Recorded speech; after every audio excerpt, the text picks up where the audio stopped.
Good morning, you guys. Hello, hello.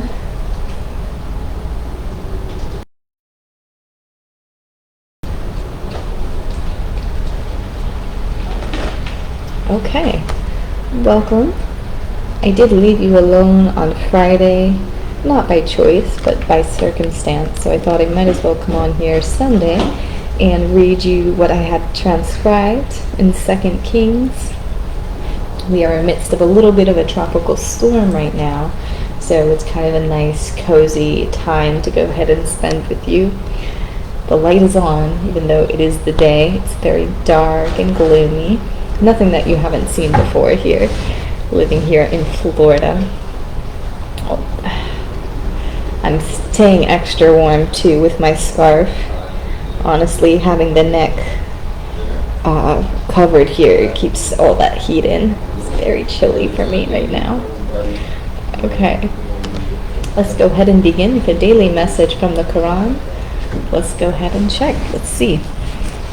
All right, in the name of Allah, most gracious, most merciful. Okay.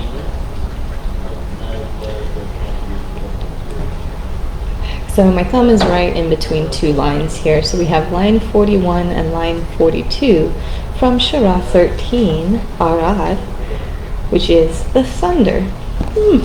Oh, come on, Mama. The kittens have finally gotten up from me so I could begin the reading, but they are still around. Okay, this is Surah 13,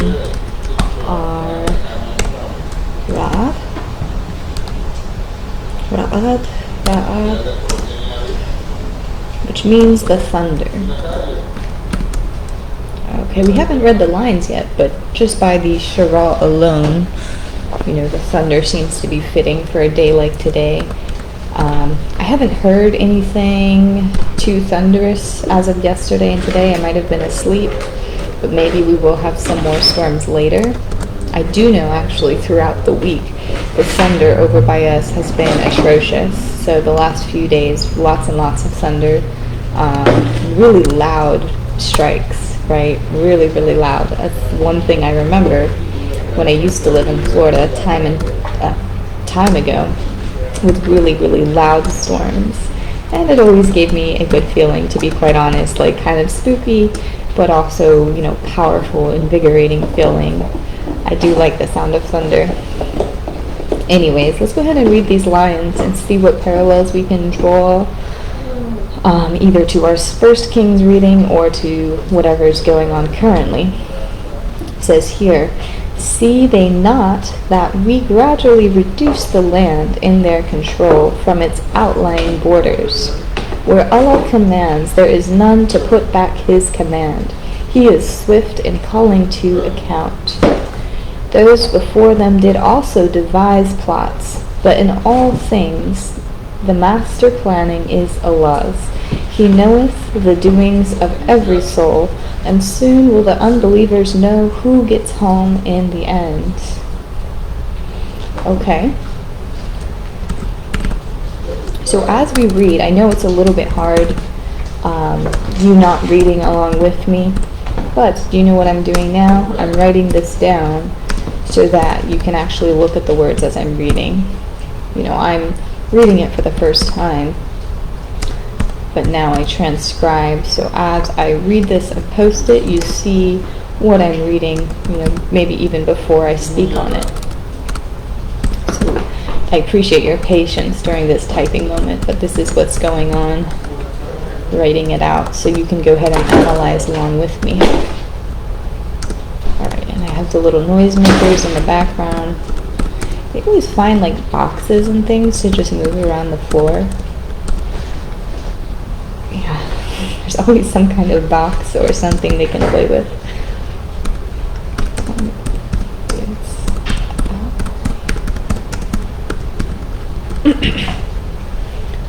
Borders.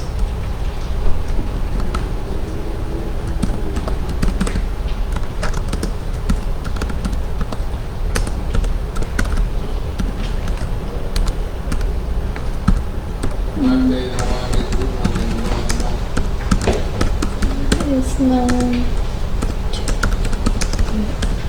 back.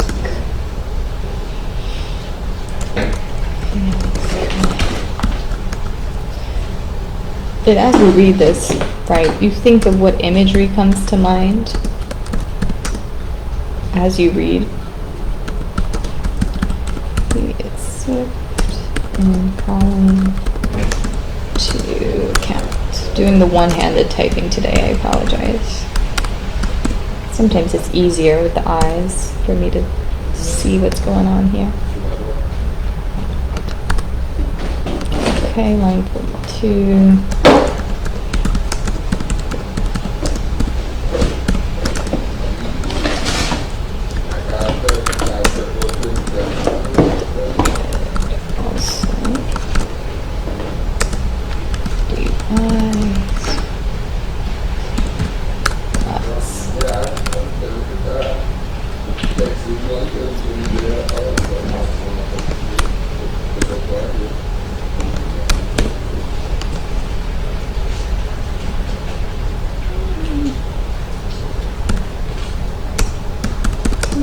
In all things, the master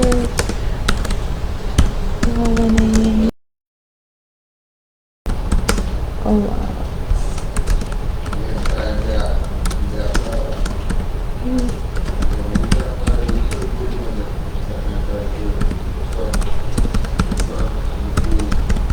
Doing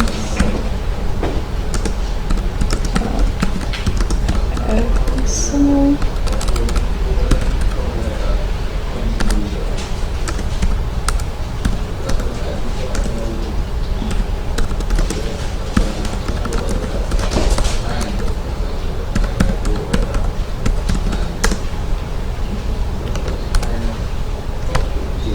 sorry, taking quite a bit of time this morning, but as the transcription will be up for you to read, just go ahead and meditate and decide, you know, what this means to you. Everybody has a different perspective, and of course, in just a second, I will share my own. And okay, good. All right. See they not that we gradually, let me just make sure, see they not, okay, see they not that we gradually reduce the land in their control from its outlying borders. Where Allah commands, there is none to put back His command, and He is swift in calling to account. Those before them did also devise plots, but in all things the master planning is Allah's. He knoweth the doings of every soul, and soon will the unbelievers know who gets home in the end. Okay, so interesting, we gradually reduce the land in their control. We have been discussing a lot about, sieges and battles and wars in 1 Kings, so that does fall into, parallel thought. And we also talked about quite a few times how everything is in Allah's control, right? He allows and disallows things to happen and to take place.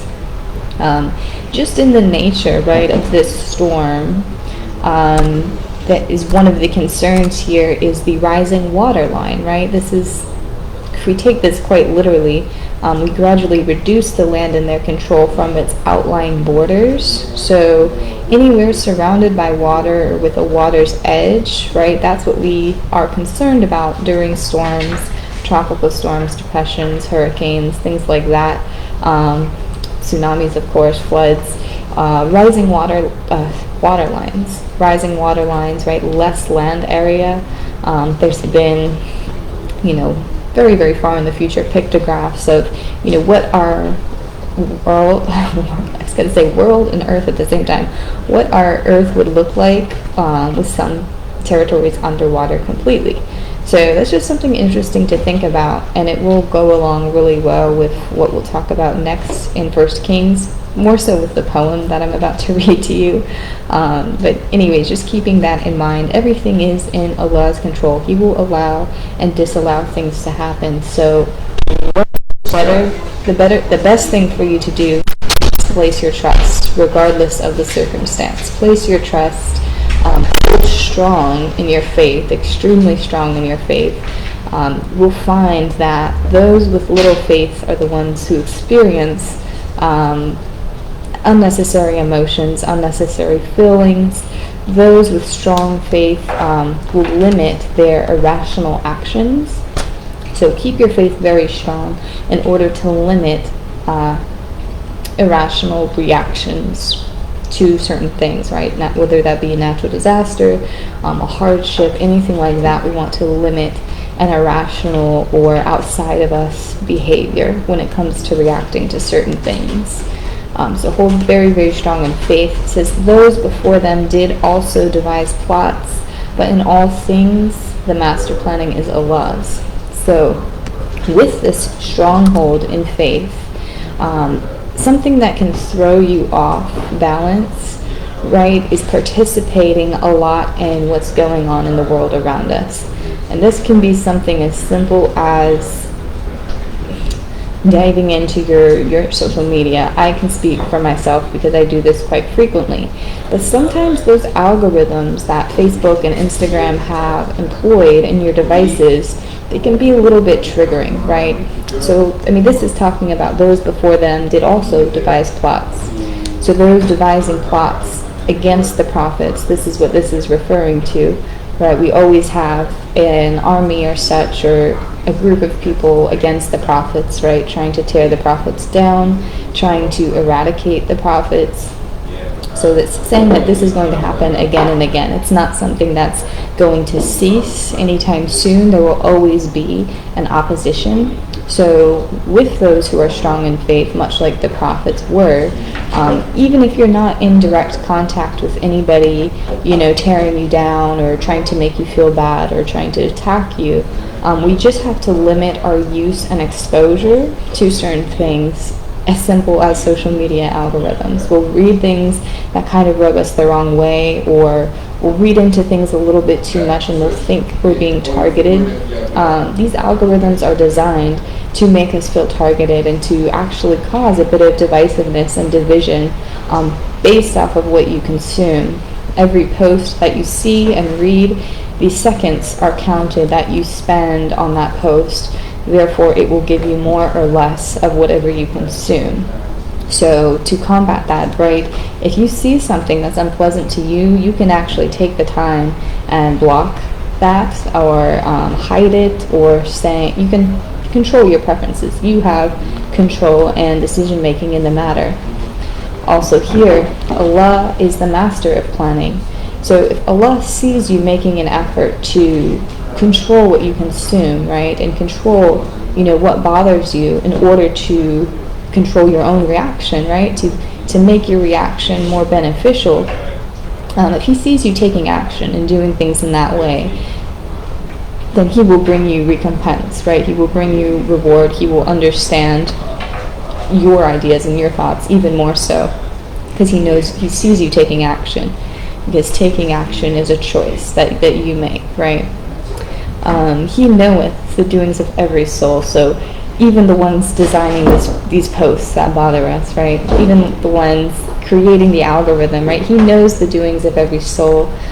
So He knows, how to instruct justice and how to enact justice. It says here, and soon will the unbelievers know who gets home in the end. So this is also a beautiful thing. The unbelievers will know. The people who have not believed, who have not had any faith, who have not had any understanding, soon they will know who gets home in the end. So it may cause them to go ahead and enact change themselves, or it may cause them somewhat of a grief and fear of the Lord. And as we get more into studying the Qur'an, we'll realize that the fear of the Lord is going to be a very, very important topic for salvation, essentially, and repentance, and coming home. If you'd like to come home, right, you have to have that fear in the Lord, right, in one way or another. There's something that does concern you and scare you. It's because it's something that something that needs to be fixed and remedied. So again, right, take the appropriate actions and have the appropriate reactions to things. Contain your emotions, control your feelings to such a degree where it causes a positive reaction or a positive benefit to you and to others. So, you don't have to be over controlling of yourself. Let yourself feel. But of course, we want the energy going out of us to be positive and beneficial. Okay? And that shows Allah that we are doing the right thing inside and outside. Right? Beneficial reaction. Beneficial reactions.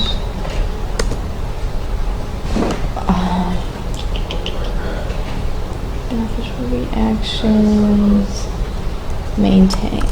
I always like to throw a verb in the title because it's a call to action. It's a call to action. It's not just, here's some information that you can hear about. No, it's going to be a call to action, something that you can do, even if you just happen to scroll by and read the title, read the transcription. You don't have to watch me type. You don't have to hear my explanation, but you can at least see there is the title and the scripture that supports it, the writing that supports it. Maintain beneficial reactions. Okay, well, I'm going to leave this at that. I talked a little bit longer than I had planned, but that's okay. We have Ian on the phone with his family in Jamaica, so you can hear him in the background. I'll come on here in just a second just to read 2 Kings to you. Talk to you very soon. Bye-bye. Thank you for listening. Bye-bye.